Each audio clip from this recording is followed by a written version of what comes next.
DB knowledge hub में एक बार फिर से आपका स्वागत है। आज के इस वीडियो में हम जानेंगे कि कक्षा 9वीं से 12वीं तक के बच्चों के लिए प्रोजेक्ट फाइल किस प्रकार से तैयार करें। जैसा कि हम सबको पता है कि विभिन्न बोर्ड परीक्षाओं में 9वीं से 12वीं तक की कक्षाओं के लिए जो प्राप्तांक होते हैं वो सैद्धांतिक परीक्षा, प्रायोगिक परीक्षा और परियोजना पर आधारित होते हैं। अर्थात एक अच्छा नंबर परियोजना से भी बच्चों को प्राप्त होता है। ऐसी स्थिति में यह आवश्यक है कि उनके द्वारा तैयार किया जाने वाला परियोजना या प्रोजेक्ट जो फाइल है वो अच्छी तरीके से तैयार हो, ताकि उन्हें इस विषय पर पूर्ण मार्क जो है वो प्राप्त हो सके। तो आइए हम आज का वीडियो स्टार्ट करते हैं। यदि आपने हमारे चैनल को अभी तक लाइक और सब्सक्राइब नहीं किया हुआ है तो हमारे चैनल को लाइक और सब्सक्राइब करें, ताकि आने वाली वीडियो आपको आसानी से मिल सके। तो सबसे पहले हम प्रोजेक्ट बनाने के लिए ऐसे पेज का चयन करते हैं जो अट्रैक्टिव हो। इसके लिए आप अपने मार्केट में उपलब्ध रंगीन जो फाइल होती हैं या प्रोजेक्ट पेपर होते हैं उनका प्रयोग कर सकते हैं। अदरवाइज़ आप खुद उसको अपने हाथों से सजा सकते हैं। एक सैंपल जो पेज है वो आपको इस प्रकार से प्रदर्शित किया गया है। आप इस प्रकार से पेज का भी उपयोग कर सकते हैं। आइए हम स्टार्ट करते हैं। प्रोजेक्ट का फ्रंट पेज। प्रोजेक्ट का फ्रंट पेज काफ़ी अट्रैक्टिव होना चाहिए, ताकि जांचने वाले का ध्यान जो है वो एक ही बार में प्रोजेक्ट की ओर आकर्षित हो। जैसे कि आपको चित्र में दिखाया गया है, आप देख सकते हैं कि एक टिपिकल जो प्रोजेक्ट फाइल है उसका कवर पेज इस प्रकार का हो सकता है। आप इसे विभिन्न विषयों के आधार पर सजा सकते हैं। जैसे मान लीजिए आप इसमें बायोलॉजी का प्रोजेक्ट बना रहे हैं, तो ऐसी स्थिति में आप उसको विभिन्न प्रकार के पत्तियों से, फूलों से सजा सकते हैं। यदि आप मान लीजिए फिजिक्स का प्रोजेक्ट फाइल बना रहे हैं, तो ऐसी स्थिति में आप उस पर किसी ट्रांसफार्मर का कट या उसका एक छोटा सा मॉडल टाइप का लगा सकते हैं। इसी प्रकार से केमिस्ट्री बना रहे हैं तो विभिन्न प्रकार के मॉलिक्यूल्स की संरचना इत्यादि जो है वो बना सकते हैं। तो प्रोजेक्ट का कवर पेज बनाना वो आप अपने हिसाब से देख सकते हैं। अब आइए हम चलते हैं प्रोजेक्ट के मेन पेज की ओर। तो प्रोजेक्ट का जो फर्स्ट पेज होगा वो इस प्रकार का हो सकता है। इस प्रकार के पेज में आप देख सकते हैं यहाँ पर कि यदि आप प्रोजेक्ट बना रहे हैं तो प्रोजेक्ट के फ्रंट पेज पे आप चाहें तो स्कूल का नाम लिख सकते हैं यहाँ पर, उसके नीचे बाजू में स्कूल का लोगो, और यहाँ पर उस विषय से संबंधित कोई एक डायग्राम जो है, जैसे मैं बताया हूँ आपको कि यदि केमिस्ट्री का प्रोजेक्ट है तो कोई मॉलिक्यूल्स की संरचना, फिजिक्स का है तो कोई ट्रांसफार्मर या कोई परिपथ का चित्र, इस प्रकार से आप बना सकते हैं। यहाँ पर आप उस विषय का नाम लिख दीजिए जिस विषय का आप प्रोजेक्ट बना रहे हों, और उसके बाद नीचे में हम चलते हैं तो नीचे में प्रोजेक्ट का नाम लिख दीजिए कि आपको किस विषय पर प्रोजेक्ट बनाना है। सबमिटेड टू में आप इस प्रोजेक्ट को किस टीचर को सबमिट करेंगे उस टीचर का नाम हो जाएगा, और सबमिटेड बाय में आप अपना नाम लिखेंगे, क्योंकि ये प्रोजेक्ट जो है वो आप सबमिट कर रहे हैं। तो इस प्रकार से बच्चों ये प्रोजेक्ट का फर्स्ट पेज होता है, जिसे हम बड़े ही अट्रैक्टिव तरीके से बना सकते हैं। मैं बार बार इस चीज़ को आपको बोलूँगा कि आप प्रोजेक्ट बनाते समय पेज को थोड़ा सा अट्रैक्टिव रखिए, ताकि प्रोजेक्ट जो है वो अच्छा और यूनिक लगे। ये हमारा हो गया प्रोजेक्ट का फर्स्ट पेज। ये हमारे प्रोजेक्ट का फर्स्ट पेज है। आगे हम चलते हैं सेकेंड पेज की ओर। सेकेंड पेज में हमारा इंडेक्स होना चाहिए। इंडेक्स कहने का मतलब क्या होता है? तो इंडेक्स कहने का मतलब होता है विषय सूची। मैं इसको इंग्लिश में लिखा हुआ हूँ, आप इसको हिंदी में लिख सकते हैं। इंडेक्स का तात्पर्य होता है विषय सूची। विषय सूची में हम प्रोजेक्ट के अंदर उपयोग किए जाने वाले विभिन्न पॉइंटों को क्रमबद्ध रूप से लिखते हैं, और उसके किनारे में पेज नंबर को डालते जाते हैं कि इंट्रोडक्शन जो है या प्रस्तावना जो है वो किस नंबर के पेज पे है, एम ऑफ प्रोजेक्ट क्या था उसको किस नंबर पे रखा गया है। इस प्रकार से हम क्या करते जाते हैं, इंडेक्स बनाते जाते हैं। अब आइए मैं बताता हूँ आपको कि इंडेक्स में हम क्या क्या रखें, या प्रोजेक्ट के भीतरी भाग हिस्से में किस किस प्रकार के शीर्षक होने चाहिए। तो सबसे पहला, प्रोजेक्ट में आप प्रस्तावना रखिए, प्रस्तावना या इंट्रोडक्शन कह सकते हैं। दूसरा, एम ऑफ प्रोजेक्ट, प्रोजेक्ट का उद्देश्य क्या है। तीसरा, वर्किंग प्रिंसिपल। वर्किंग प्रिंसिपल कहने का मतलब है कि प्रोजेक्ट जो है वो किस सिद्धांत पे कार्य करता है। यदि मान लीजिए कोई मॉडल है या कोई प्रैक्टिकल संबंधी चीज़ है, जैसे मान लीजिए आपका फिजिक्स है, केमिस्ट्री है या बायोलॉजी है, तो उसके लिए एक वर्किंग प्रिंसिपल होता है। तो वर्किंग प्रिंसिपल को आप यहाँ पर लिखिए। और यदि मान लीजिए आप हिंदी और इंग्लिश का बना रहे हैं तो ऐसी स्थिति में ये वर्किंग प्रिंसिपल जो है वो नहीं रहेगा। इसके बाद हम चलते हैं थ्योरी की ओर। उस प्रोजेक्ट के बारे में जितनी भी थ्योरी है वो सबको यहाँ पर लिख दीजिए आप। जैसे मान लीजिए आप उदाहरण के लिए बना रहे हैं प्रोजेक्ट करेंट के ऊपर में या विद्युत धारा के ऊपर में क्या बना रहे हैं आप, प्रोजेक्ट बना रहे हैं, तो ऐसी स्थिति में आप थ्योरी में विद्युत धारा की परिभाषा, विद्युत धारा के सूत्र, इसके अलावा विद्युत वोल्टेज, विभवांतर, विद्युत वाहक बल, ठीक, और प्रतिरोधों के बारे में, परिपथ, इस प्रकार से आप क्या कर सकते हैं, थ्योरी में लिख सकते हैं। इसके बाद हम चलते हैं 5वें नंबर पे। क्या रहेगा, तो 5वें नंबर पे रहेगा रिलेटेड डायग्राम। यदि उस प्रोजेक्ट से संबंधित कोई रिलेटेड डायग्राम है, कोई डायग्राम है जिसको आप बनाना चाहते हैं, तो उसको भी 5 नंबर के पेज पर बना दीजिए। आगे चलते हैं 6वां नंबर ऑब्जर्वेशन। यदि आपको मान लीजिए कोई अवलोकन का कार्य दिया गया है या कोई ऐसा कार्य दिया गया है जिसमें आप देखेंगे और देख के आपको रिजल्ट बनाना होगा, तो ऐसी स्थिति में आपको ऑब्जर्वेशन और रिजल्ट जो है वो 6 नंबर के पेज पे डालना होगा। अब उसके बाद लास्ट जो है 7वें नंबर पे हम देखते हैं, तो 7वें नंबर पे रहेगा कंक्लूजन और फ्यूचर स्कोप। कंक्लूजन कहने का मतलब है उपसंहार और फ्यूचर स्कोप कहने का मतलब है भविष्य में उपादेयता।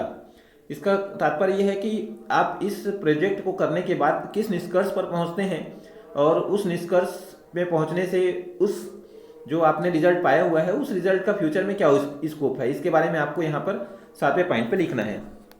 इसके बाद आइए हम आपको 8वें नंबर के पेज की ओर ले चलते हैं। तो 8वां नंबर का पेज जो है वो बेबिलियोग्राफ होता है। बेबिलियोग्राफ कहने का मतलब होता है संदर्भित ग्रंथ। इस प्रोजेक्ट को तैयार करने के लिए आपने किन किन ग्रंथों का या किन किन पुस्तकों का या किन किन वेबसाइटों का अध्ययन किया है उसके बारे में हमको 8वें नंबर के पेज पे ना जो जानकारी है वो एंट्री करनी होती है।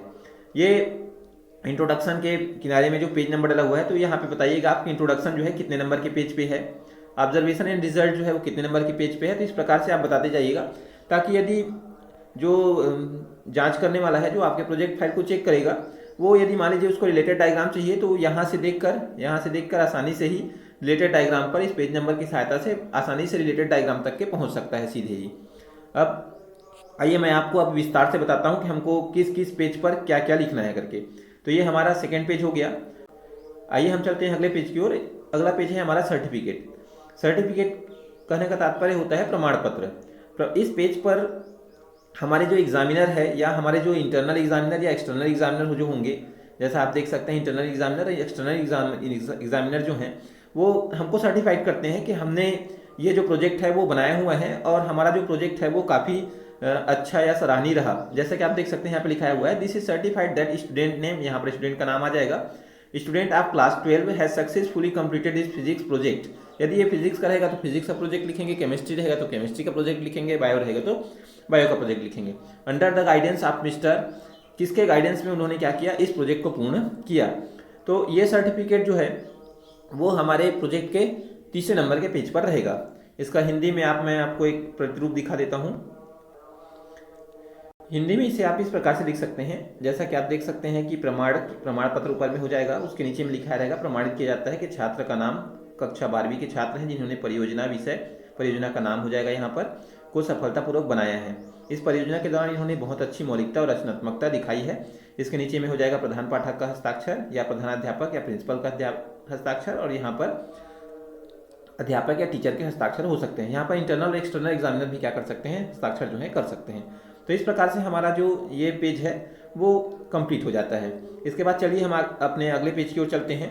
तो हमारा अगला पेज रहेगा, इसके बाद सर्टिफिकेट के बाद अगला पेज रहता है हमारा एक्नॉलेजमेंट। एक्नॉलेजमेंट कहने का तात्पर्य क्या है, तो एक्नॉलेजमेंट कहने का तात्पर्य ये होता है कि यहाँ पर हम इस पेज पर उन सभी शिक्षकों को या उन सभी व्यक्तियों को धन्यवाद देंगे जिन्होंने इस प्रोजेक्ट को पूर्ण करने में हमको मदद की या हमारी सहायता की। जैसा कि आप देख सकते हैं यहाँ पे लिखा हुआ है कि I would like to express my special thank of gratitude of my physics teacher. यदि फिजिक्स के टीचर हैं तो फिजिक्स के टीचर को आप धन्यवाद दीजिए, यदि आप बायो का प्रोजेक्ट बना रहे हैं तो बायो के टीचर को, या जिनको भी थैंक्स कहना चाहते हैं उनके नाम यहाँ पर लिख दीजिए। For their able guidance and support in completing my project. ठीक, I would like to extend my gratitude to principal madam, और अपने आप यहाँ पे प्रिंसिपल को भी धन्यवाद दीजिए, और आप अपने सर को भी, वाइस प्रिंसिपल को भी, और आप अपने पेरेंट्स को भी, या उन सभी व्यक्तियों को इस पेज के माध्यम से धन्यवाद कर सकते हैं। नीचे में डेट डाल दीजिए और यहाँ पर अपना साइन कर दीजिए। यदि हम इसका हिंदी प्रारूप देखें तो हिंदी प्रारूप हमको इस प्रकार से लिखना होता है, ऐसा। यहाँ पे आप देख सकते हैं ऊपर में एक्नॉलेजमेंट हो जाएगा और यहाँ पर आप हिंदी में इस प्रकार से अपने शिक्षकों को या अपने पेरेंट्स को या अपने प्रिंसिपल को धन्यवाद जो है वो दे सकते हैं। नीचे में आप अपना नाम लिख दीजिए। इस प्रकार से आपका एक्नॉलेजमेंट का पेज जो है वो कंप्लीट हो जाता है। इसके बाद हम आगे चलते हैं हमारे अगले पेज की ओर। एक चीज़ का आपको ध्यान रखना है कि हमने यहाँ पर 2 पेज के बारे में बताया हुआ है। पहला पेज हमारा क्या है, तो पहला पेज है हमारा सर्टिफिकेट और दूसरा पेज है हमारा एक्नॉलेजमेंट। लेकिन एक्नॉलेजमेंट और सर्टिफिकेट को हम इंडेक्स में नहीं लिखते हैं। इस बात का आपको ध्यान रखना है कि आप एक्नॉलेजमेंट और सर्टिफिकेट को इंडेक्स में अंकित मत करिएगा, क्योंकि वहाँ से हम पेज नंबरिंग जो है वो स्टार्ट नहीं करते हैं। ठीक, अब आगे चलते हैं हम लोग हमारे प्रोजेक्ट के अगले पेज की ओर। तीसरा पेज ये हो गया हमारा इंट्रोडक्शन। इंट्रोडक्शन क्या होता है, तो इंट्रोडक्शन जो है उस विषय के बारे में परिचय है। जैसे मान लीजिए हमको मिला है पारिस्थितिक तंत्र के बारे में प्रोजेक्ट बनाने के लिए, तो पारिस्थितिक तंत्र के बारे में प्रोजेक्ट बनाना है तो ऐसी स्थिति में हम इंट्रोडक्शन में लिख देंगे कि पारिस्थितिक तंत्र की परिभाषा, पारिस्थितिक तंत्र क्या होता है, और उसके बारे में एक छोटा सा जो डायग्राम है वो हम यहाँ पर मेंशन कर देते हैं। यहाँ पर आप उसका डिटेल लिखिए ऊपर इंट्रोडक्शन में, और यहाँ पर आप उसका एक डायग्राम जो है छोटा सा बना दीजिए। आपको एक चीज़ का ध्यान रखना है कि इंट्रोडक्शन जो है बहुत विस्तृत नहीं होना चाहिए, बहुत बड़ा नहीं होना चाहिए। इंट्रोडक्शन जो है वो संक्षिप्त होना चाहिए और उसमें सटीकता होनी चाहिए, ताकि थोड़ा सा पढ़ने के बाद जो जांच करता है उसको समझ में आ जाए कि वो किस विषय के बारे में, जो छात्र है वो किस विषय के बारे में बात कर रहा है करके। तो इस प्रकार से ये हमारा प्रोजेक्ट का मेन जो प्रोजेक्ट है उसका पहला पेज है, और ऐसे देखेंगे तो 5वां पेज है। आगे चलते हैं हम लोग। यहाँ पर आपको एक टिपिकल इंडेक्स का जो रूपरेखा है वो दी गई है कि आप इस प्रकार से इसको अंकित कर सकते हैं करके। चलिए आइए चलते हैं हम लोग अगले पेज की ओर। हमारा अगला पेज होता है M R objective. M R objective कहने का मतलब है यहाँ पर उद्देश्य लिखना है आपको कि आप क्या करना चाहते हैं। जैसे आपने पीछे परिचय दिया हुआ है पारिस्थितिक तंत्र का, अब यहाँ पर आपको बताना है कि आप क्या करना चाहते हैं। जैसे मान लीजिए आपको बताना है कि पारिस्थितिक तंत्र के विभिन्न जैविक एवं अजैविक घटकों का अध्ययन कीजिए करके, या आपको दिया गया है पारिस्थितिक तंत्र के जैविक और अजैविक घटक या उपभोक्ताओं का, उत्पादक और उपभोक्ता। तो आपका जो उद्देश्य है आप उस उद्देश्य को यहाँ पर लिखेंगे इस पेज पर। ये पेज जो है वो एक से अधिक संख्या में हो सकता है, मतलब यदि आपका उद्देश्य जो है एक पेज में पूर्ण नहीं होता है तो आप दूसरे पेज का भी उपयोग कर सकते हैं। और इस प्रकार से हमारा अगला पेज कंप्लीट होता है। यहाँ पर आप अपना उद्देश्य लिख दीजिए। आगे चलते हैं हम लोग अगले पेज पे, वर्किंग प्रिंसिपल। जैसा कि मैं आपको बता चुका हूँ कि वर्किंग प्रिंसिपल का जो पेज है वो जरूरी नहीं है कि सभी विषयों के लिए लागू हो या सभी विषय के लिए सभी प्रोजेक्टों पे लागू हो। यहाँ पर वर्किंग प्रिंसिपल कहने का मतलब है कि उसका कार्य सिद्धांत या वो किस कार्य प्रणाली पर क्या करता है, कार्य करता है। तो यदि आपके प्रोजेक्ट का कोई कार्य सिद्धांत है तो ऐसी स्थिति में आप उसको यहाँ पर लिख दीजिए, अदरवाइज इस पेज को आप स्किप कर सकते हैं। इसके बाद चलिए हम अगले पेज की ओर चलते हैं। ये है थ्योरी। थ्योरी मतलब उस विषय के बारे में आपको जो प्रोजेक्ट मिला हुआ है उस विषय में आपके पास जितनी थ्योरी है, जितने भी आपको परिभाषाएं, जितने आपको फार्मूला, जितनी भी आपको जो विषय वस्तु है वो लिखनी है, वो सभी जो है वो इस पेज पर आप लिख देंगे। जैसे मान लीजिए उदाहरण के लिए मैं फिर बताना चाहूँगा आपको कि यदि आप पारिस्थितिक तंत्र का बना रहे हैं तो ऐसी स्थिति में आप यहाँ पर लिखिए पारिस्थितिक तंत्र क्या है, पारिस्थितिक तंत्र के कौन कौन से घटक होते हैं, पारिस्थितिक तंत्र के जैविक घटक कौन कौन से हैं, पारिस्थितिक तंत्र के अजैविक घटक कौन से हैं, और उनका डायग्राम जो है आप वो भी आप लगाते जाइएगा। या तो डायग्राम आप बनाइए, या आपके पास यदि कोई कलरफुल डायग्राम है तो उसे आप पेस्ट भी कर सकते हैं। ज़्यादा अच्छा कुछ अट्रैक्टिव होना चाहिए, कुछ डिफरेंट होना चाहिए, जिससे हमारा प्रोजेक्ट जो है वो काफ़ी अच्छा लगे। तो आपको इस बात का ध्यान रखना है कि आपको प्रोजेक्ट बनाने में मेहनत करनी है, तभी आपको अच्छे मार्क्स जो है वो प्राप्त हो सकेंगे। इसके बाद आइए हम अगले पेज की ओर चलते हैं। हमारा अगला जो पेज रहेगा वो रहेगा रिलेटेड पिक्चर्स ऑफ मॉडल या डायग्राम या जो भी है। ठीक, डायग्राम और रिलेटेड पिक्चर्स ऑफ मॉडल। यदि आपने किसी प्रोजेक्ट के लिए यदि अपने प्रोजेक्ट के लिए अध्ययन के दौरान अनेक डायग्राम का उपयोग किया हुआ है तो ऐसी स्थिति में उन समस्त डायग्रामों को आप 1 बाय 1 करके यहाँ पर पेस्ट कर दीजिए, 1 बाय 1 करके यहाँ पे आप क्या कर दीजिए, बनाते जाइए। तो इस प्रकार का पेज है। यदि आपके उसमें प्रोजेक्ट में किसी प्रकार के चित्र का उपयोग नहीं किया गया है तो आप ये पेज भी स्किप कर सकते हैं। ये पेज जो है वो स्किप हिंदी और इंग्लिश के प्रोजेक्ट के मामले में हो सकता है। आइए अब हम अगले पेज की ओर चलते हैं, ऑब्जर्वेशन टेबल एंड रिजल्ट।